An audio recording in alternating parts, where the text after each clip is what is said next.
This episode of the Old Dogs REI Network is brought to you by Mino Studio.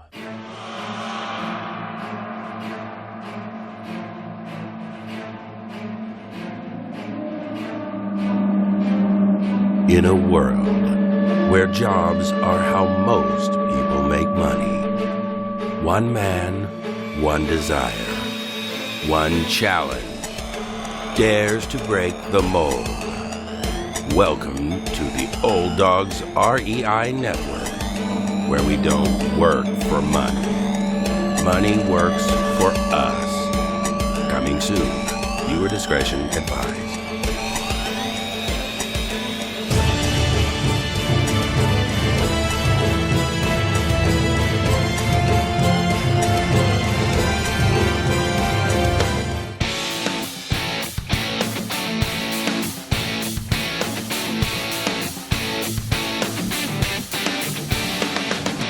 Welcome to the Old Dogs REI Network, where cash flow is king.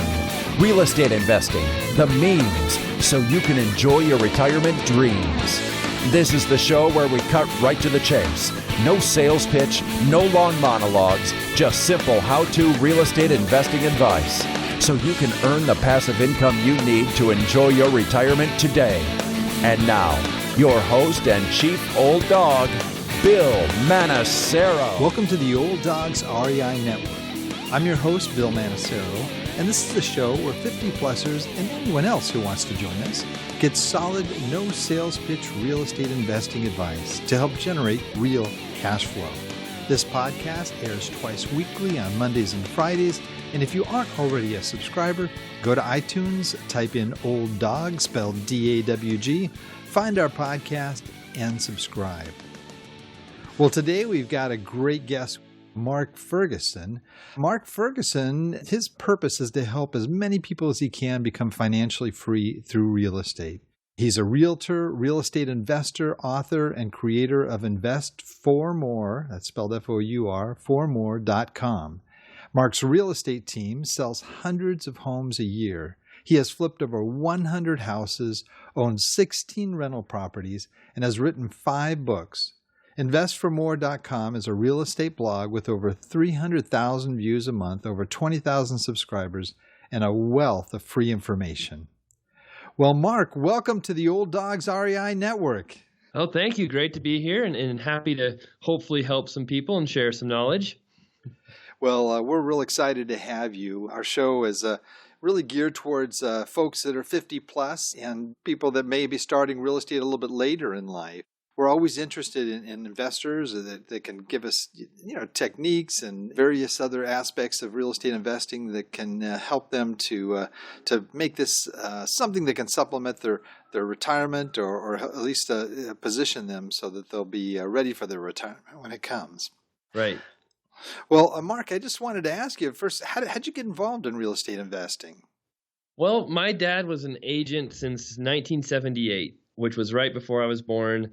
I grew up around real estate. I used to sleep under his desk in the office because he seemed like he's working all the time. And ironically, growing up in high school, I wanted nothing to do with it. So I had been around it just my whole life.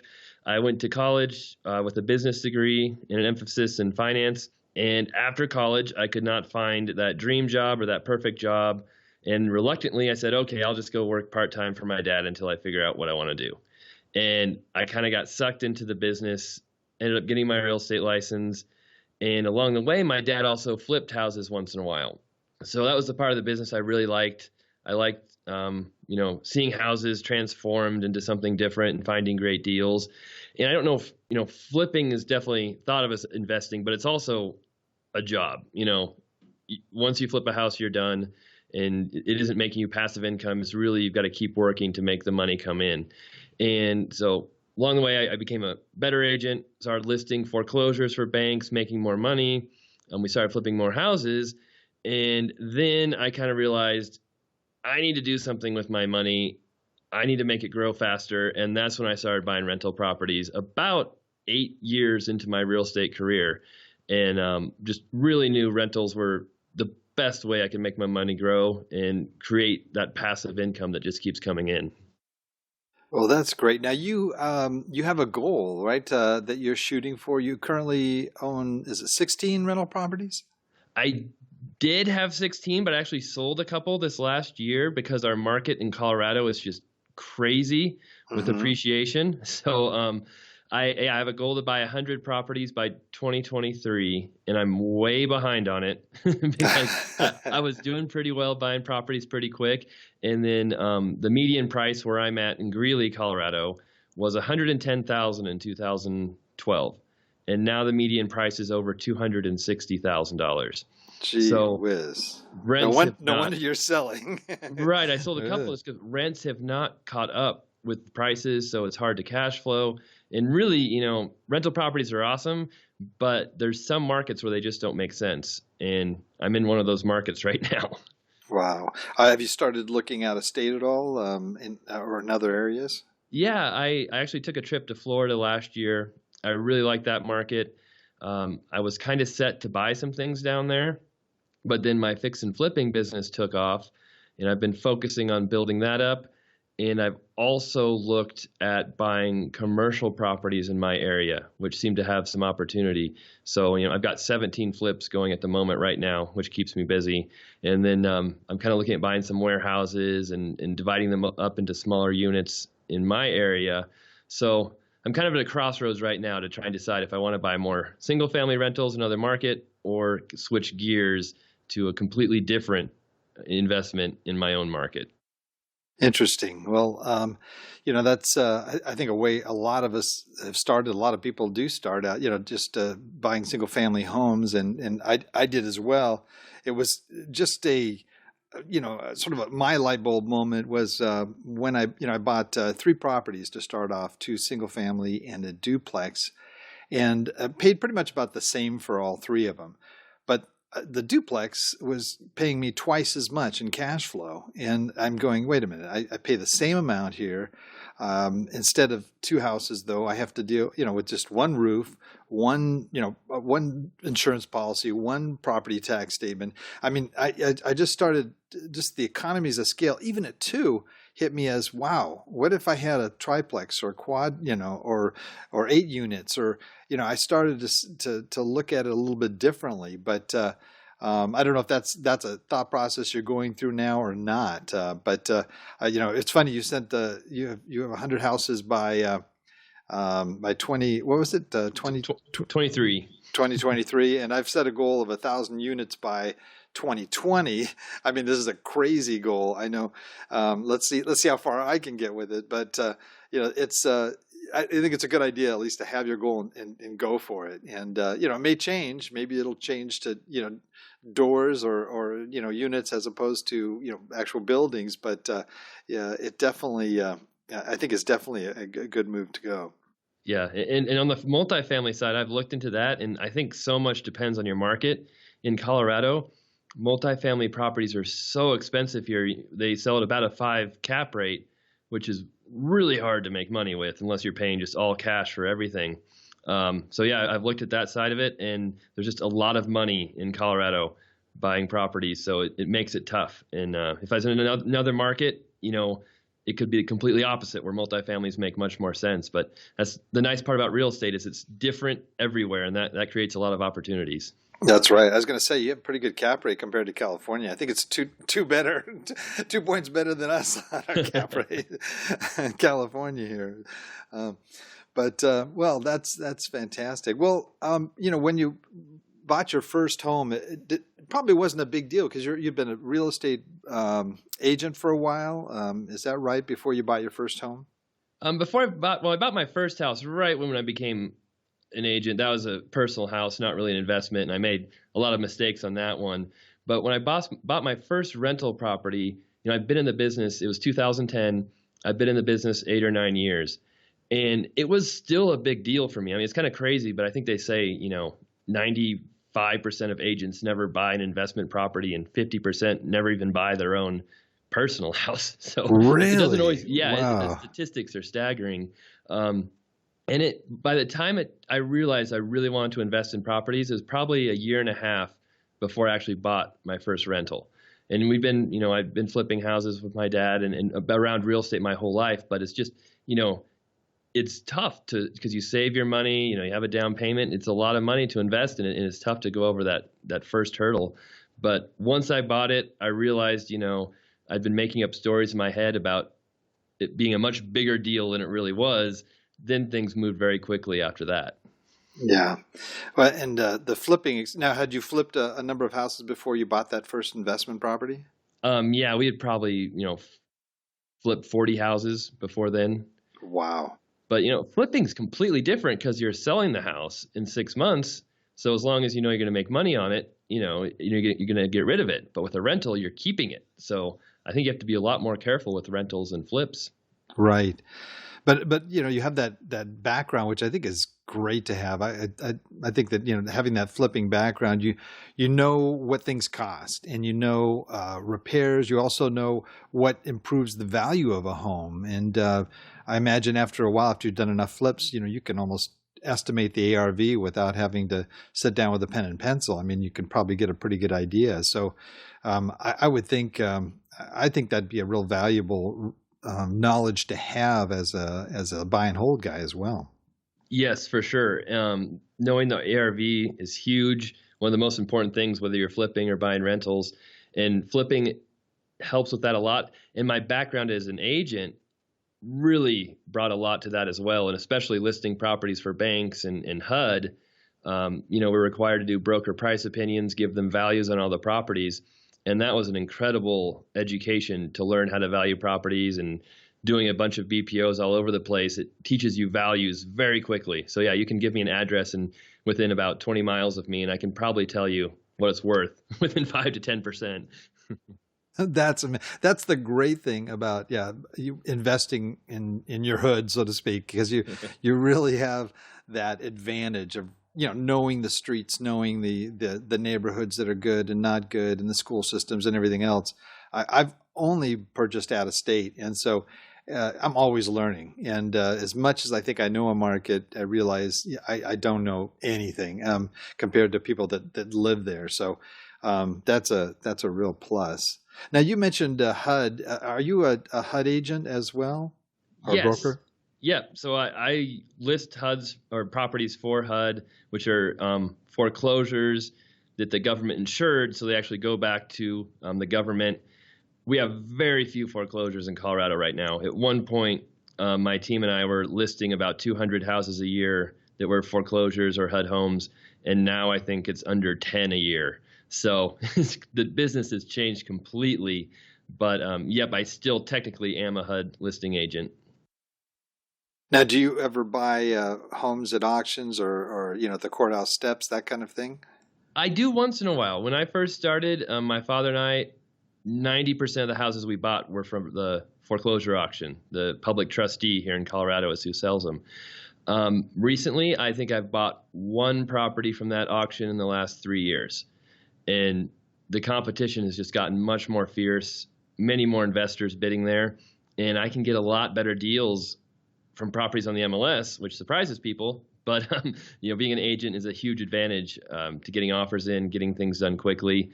And I've learned, what to look for motivated sellers.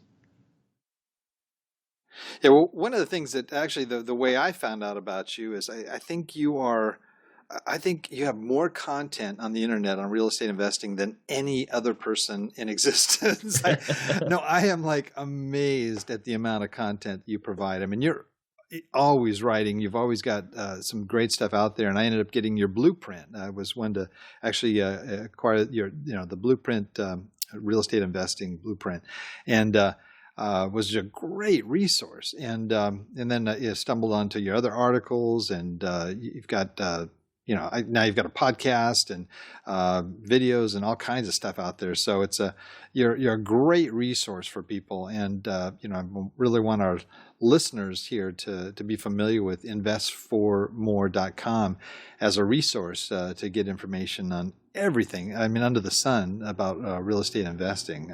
Really enjoy it. I was thinking along those terms as you've been doing this for a while now, and you've been, like you mentioned, I think your first house was in 2010 that you purchased. So 7 years into it here, What would you say is your sort of biggest mistake as an investor? There's a couple. So I love to learn from my own mistakes because it makes me feel better about them. Um, but as far as rental properties, I wish I would have bought them sooner. That was probably the biggest mistake I made, just in not buying more of them. I don't feel bad about that. I don't regret that because, you can't always just jump into things with both feet. But if I would have bought more sooner, I'd be in much better shape. And as far as one of the biggest mistakes real estate wise was back in 2006, I decided to fix a flip myself. So I went into it. I remodeled the kitchen. I remodeled the bathrooms. I painted the house. I put in flooring, took out a wall, put in new windows, put in new doors. And I thought I'd be saving all this money by doing the labor myself. And it was just a huge mistake. It took me like 6 months to do the work, where it would have taken a normal contractor, 6 weeks or 2 months. The work wasn't as good as a contractor because I was learning as I went. And just the time and carrying costs of that, any money I saved was out the window because it took me so long. Plus, as an agent, and I wasn't selling houses because I was spending all my time there. I wasn't finding new properties to flip because I was spending all my time there. And it was just super stressful on top of all that. So I learned a lot about houses and construction, which was good. And I also learned never to ever do that again. Now, I would think the flipping side of it, I mean, some of it you go, oh yeah, I can put in a new counter, appliance, something like that. But the thing that would scare me the most is the mechanicals, the plumbing, the electrical, finding out that, oh my gosh, this thing's been wired wrong. Or have you encountered those kinds of situations? You bought something, you find out, oh man, the foundation's messed up or something like that. Yeah, we do. And on that house I worked on myself, I did not touch the plumbing or the electric because I knew I wasn't qualified to do that. And so I still had to bring in other contractors to do some work, which, yeah, it was a mess. But yeah, in a lot of the properties, the nice thing about buying from the MLS is we can see the properties. I can look at them. A lot of times I can tell where there's going to be issue or problems. I still buy most of my houses without an inspection contingency, which gives me a better chance to get the deal. But I build in room for unknowns. I figure there's going to be, if I figure it's going to cost $20,000 to fix up the house, I automatically assume it's actually going to cost $25,000 because we'll find more things that need done. Something pops up, the contractor has an issue. So I always build in kind of some room for mistakes or unknowns into each flip. We've had a couple where we had some, big surprises with the foundation. But really, foundations you can fix fairly cheaply if you have the right person. It's funny, we have a guy who works on our foundations, and an agent in our office asked for a recommendation, and we gave them our guy's number, and he was going to charge him $3,600 to fix the foundation. The two other companies they used, one was $16,000 and one was $22,000 to do the same repair. So there's a lot of foundation companies, the mold remediation guys. You can find some real sharks out there. So you have to be careful. Yeah, I think contractors in general are one of those things that, you really got to know what you're doing because you can end up in all kinds of situations there. And especially if it's somebody that maybe is a little less than honest. So it's that you must have a crackerjack team, I would imagine by now, of folks that, you work with on a regular basis. We do, but it's constantly changing. And that's our biggest roadblock. Is still contractors. I hired a full-time handyman this year just to work for me so I could, tell him where to work all the time. And I've thought about building my own contracting crew because of that. But, we've had contractors who've been great for us for 5 years, and then all of a sudden they fall off. They stop working hard. They stop paying attention. So it's a constant struggle to find good contractors and keep them working good. Right. And do you have sort of a target return on each of your flips that you try to get? I want at least a $25,000 profit on each property. And so we buy them from $75,000 to $150,000 is kind of our sweet spot. And that's the very low end of the market here. And then we end up selling them usually $190,000 to $250,000. and I want to make at least 25,000 on the lower range properties, and that kind of moves up a little bit as you get up higher. But my average profit over the years has been right about $33,000 on the properties we flip. And on average, what would you say your rehab costs are? It's been going up lately. That's one difficulty in a hot market is you have to, get properties that need more work, and labor is going up. So, 10 years ago, it used to be 15,000 seemed to be the average for a job. Now it's probably closer to 30 on the rehabs we're doing. Some of them, we've done a couple $80,000 rehabs the last year, but right around 30, maybe even 35 is probably our average right now. Right. Well, as you mentioned your biggest mistake there, what would you say would be your biggest success in the time that you've been an investor? We've had a couple flips that were really awesome. There were two properties we made over $100,000 on. So those are always nice to see. But I always tell people, don't expect to do that on every house. We flipped over 100 houses, and I think two of them, we made those big paydays on. So that's nice. But really, I think rental properties have just been the best investment I could have done. Looking over the years at my 14 properties, after I sold my two properties this summer, there are two properties I didn't, they're kind of my least desirable ones. One was real hard to rent. The other one wasn't in the area I normally would buy in, but I stretched my numbers at the end to keep buying properties. But after I sold those, and I've refinanced properties over the years, I did some calculations and realized I've invested almost no money into my properties, and I have 14 of them that have about $1.5 million in equity, and they make me about $7,000 a month. So it's pretty tough to find another investment that can give you those numbers. And I didn't, obviously I had to invest quite a bit of money in the beginning because I'd put 20% down and repair them. But after refinancing them, after selling a couple, really it was almost a capital-free investment. And so that's really been my biggest success is buying those properties. And just after realizing that, I'm really trying to figure out, how I can buy more rentals, because I think that's the best way to create wealth in this business. Now, how do you decide what you're going to keep and what you're going to flip? The flips, I don't care where I buy them. Okay. They can be, $50,000 houses, $250,000 houses. They can be 1 mile away from me or 30 miles away. I just want to make sure there's enough profit in there to sell them, in 6 months and make money. I am much more particular with my rentals. I'm looking at neighborhoods, at schools, at rent to value ratios, at the condition, at the age of the home. So really I want, I'd love to have newer rentals, properties that obviously rent for quite a bit compared to what you can buy them for. And I want them, in neighborhoods that are more stable. And so I'm really more particular with my rentals. And if I, at the time, if I was finding those good rentals, I would keep those over flipping them as much as I could, just because they're so hard to find. So the biggest difference is really the best properties that make the most cash flow I'd rent, keep as rentals, and the ones, they're farther away, maybe older houses, needed a bunch of work, those are the ones I would flip. Are you buying more in B neighborhoods or is it C and B neighborhoods? I would say class where your rentals would fall. Almost all of my rentals are in B or maybe A neighborhoods. I think you could classify one of them as a C, I would say right now. Mm-hmm. But I really like that kind of B neighborhood, just below kind of the median value in our area.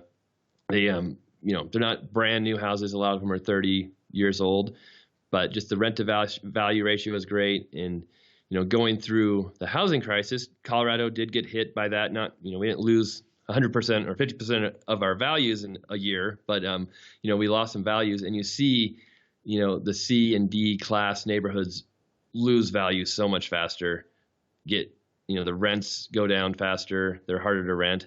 So the A and B neighborhoods were much more stable, did much more better, and that's what I focused on. Right.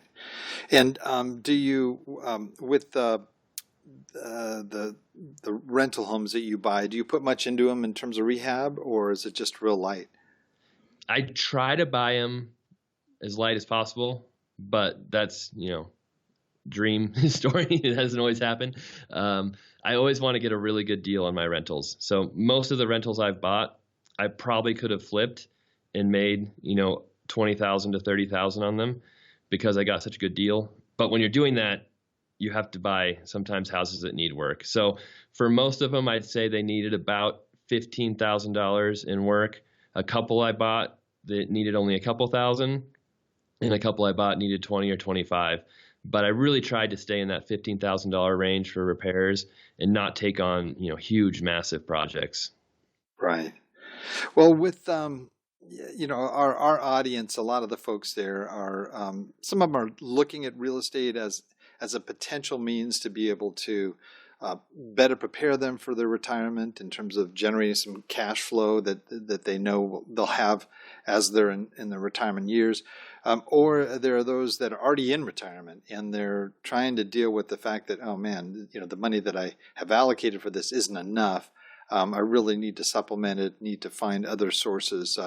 For somebody like that, that's starting out, really has zeroed in on real estate investing as the means to be able to do that, what kind of advice would you give?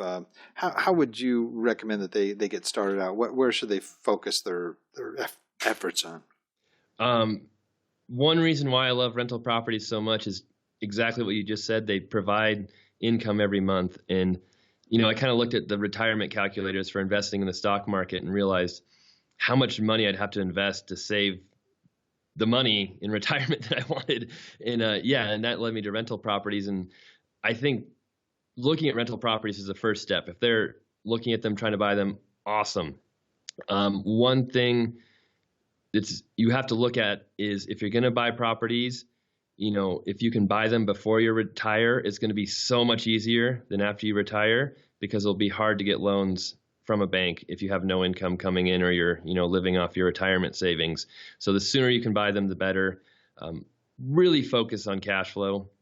My properties have gone up in value because our market's crazy and that's been awesome, but there's no guarantees that's going to happen. And if you're making money every month, you can weather those storms. If prices go down, it doesn't hurt you that much. And so I've always tried to focus on cash flow, and that can be tough in some markets like where you're at in California, and that's where you have to look at other states, different places to invest. But if you can, really focus on the basics of buying below market value, getting a great deal, cash flow, and then, proper management, which I always advise to use a property manager. I think it saves me so much time and hassle.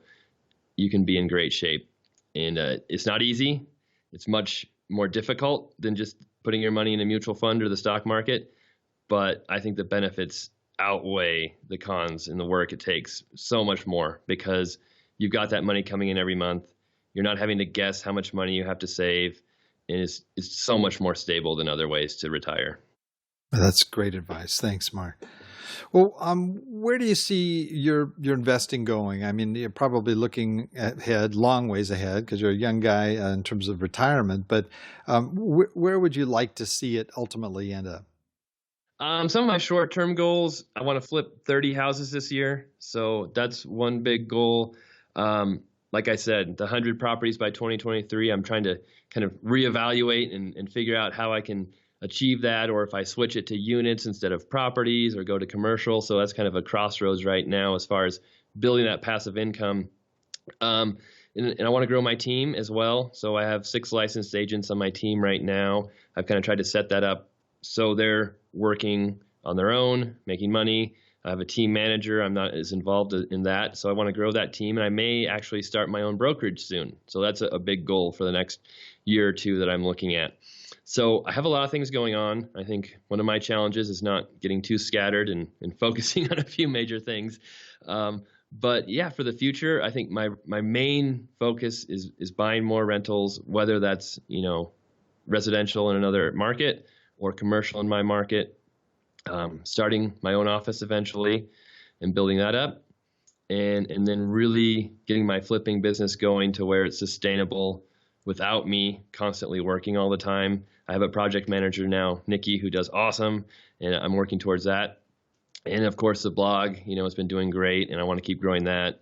I've got a couple new books coming out this year, and Yeah, there's four main businesses I'm trying to focus on and keep going with. And it's my biggest challenge is focusing and making sure I don't take on too many tasks. Well, I got to chuckle when you say that because here's a realtor, a broker, a real estate investor, author, creator. He's flipping over 100 houses, 16 rental properties, 5 books. I'm looking at this. I'm going, you don't want to spread yourself too thin. Oh my gosh, it looks like Right. I mean, I don't even know how you do all this, and you got a family. I mean, man, oh man, that's you've got to be one very well organized guy. Well, my team is awesome. So not only do I have agents on my team, I have, a couple of full-time assistants, and I didn't set up all my businesses at once. I set up one at a time, really focused on, getting it to run without me, and then moved on to something else. So it's tough to do a lot of different things at once, but if you can focus on one thing at a time, it makes it much easier. Now, I wouldn't imagine you do really traditional realtor type things. I mean, Sundays, waiting for, at open houses and that kind of thing. I don't picture you doing that with all that you have on your plate. No, I don't at all. So yeah, even friends and family now, I refer out to people on my team. So I don't do any of the actual showings or listings. It all goes out to other agents. Right. Yeah, I think you have to have time to run the Invest for More empire here. Well, we're kind of having to come to the end here of our time, and I know there's a lot of stuff I'd like to ask you, but just kind of limited here, unfortunately, because the limit on the show here. But I do want to move into what we call our wrap it up session, and that's where I ask you a series of quick questions, and you just kind of give me your quick replies to it, and we'll just go ahead and get started from there. Are you ready? I'm ready. Okay. Favorite real estate book? The one that really helped me the most was Gary Keller's Millionaire Real Estate Investor. That's a great one. Yeah. How about favorite business book? Think and Grow Rich, for sure. All right. Most valuable website for success other than your own? I would say one that many of you probably have not heard of that's more for entrepreneurs is Secret Entourage. And I know the owner of that. He's an immigrant, came from nothing, and has multi-million-dollar businesses. So I really like Secret Entourage. Oh, it's the first time I've heard of that. I'm going to look that one up. That's great. How about favorite app? Oh, that's a tough one. I think Dropbox is the one I use the most just for documents and pictures and uploading things in my business. It really makes things easy. Even though I run a website, I am not a tech-savvy person. I have other people handle all of that. So for me, simplicity is the best. I love it. How about favorite quote? Conquer the Resistance, which is from Stephen Pressfield, his book, The War of Art. And it was basically what that means is, every time you get to something great or about to finish up a huge project, you just run into this resistance where it's so hard to finish, so hard to motivate yourself. And if you can kind of notice that resistance, think about it, and push yourself through it, it'll make great things happen. Love it. That's great. And our final question here. If, let's say, something cataclysmic happened and you lost everything and all you had was $1,000 in the bank, how would you spend that money to relaunch your real estate investing business? That's tough with that much money, but I think what I'd have to do is hopefully I still had a car. So I would just drive for dollars. I would drive around my town or wherever I was investing, look for vacant properties, look for distressed properties, go knock on doors, use that money to send them letters, and hopefully I could get a few deals. And, if I still had my real estate license, maybe I could list some houses for some people, start making money that way, or maybe wholesale them to some other investors is how I go about it. Oh, that's great. And maybe seller financing. I don't know if you've done much of that, but get them to carry it back at least for the interim. You never know. That's great. That's great. Great. Wow. Well, gosh, what happened to the time here? But I really appreciate your being on. Is there a way that how can our listeners find you, locate you, write to you, whatever, what's the best way for them to reach you? Yeah, investformore.com is my blog, my website, as you said. I have 450 articles I've written now, I think, in the podcast. So that's invest, FOUR, then MORE.com. I have some free books from free resources there. And then you can always email me, mark@investformore.com. I am not a phone person. My phone rings constantly, and believe it or not, I'm an introvert and grew up one of the shyest people you ever know. So I have email that works best for me. And that's the best way to find me. And hopefully I can provide some help and resources for people. Oh, great. Well, we appreciate all that you have done. I cannot believe you have that many articles on your site. Wow. Well, with all our guests, we have a tradition here. We are called the Old Dogs REI Network, and we have all of our guests close us out with their best old hound dog howl. And I understand you had a hound dog at one time or something similar. I had a basset hound, but he never really howled, so I'm not sure. It's maybe more of a wolf howl, if that's okay. That's okay, too. Well, give it your best shot, Mark. All right. Ow! All right. Good job. Well, thank you so much, Mark, for being on. We really appreciate it.